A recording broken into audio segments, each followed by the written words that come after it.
চিন্তা করতে পারো বাপের বয়সে একজন লোককে কেমনে ল্যাংটা করে নাচাইছে। কই দেখি। এই দেখো সি সি সি সি এরা নাকি আবার মেধাবী। এমন স্বাধীনতা কি আমরা চাইছিলাম? মুরব্বি মুরব্বি কি হইছে? এসব বলে না। বলবো না কেন? দেশের মধ্যে এগুলো কি হইতাছে? এমন স্বাধীনতা কি আমরা চাইছিলাম? আপনি কবে স্বাধীনতা চাইছিলেন? কি বলতে চাও? বুঝেন না এই ব্যাপারটা?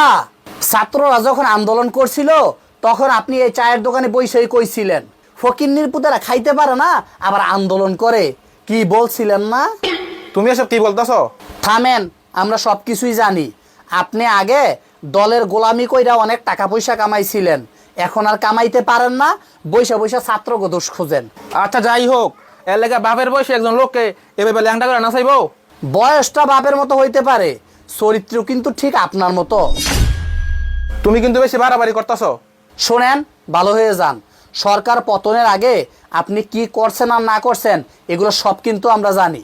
আপনার তো কপাল ভালো মিয়া, আমাদের এলাকার স্টুডেন্টরা অন্যদের মতো না, তা না হইলে আপনারও ওই লোকের মতো লঙ্গি খুইল্লা জাহাঙ্গীর আলম পরাইয়া লঙ্গি ড্যান্স দেওয়াইতো।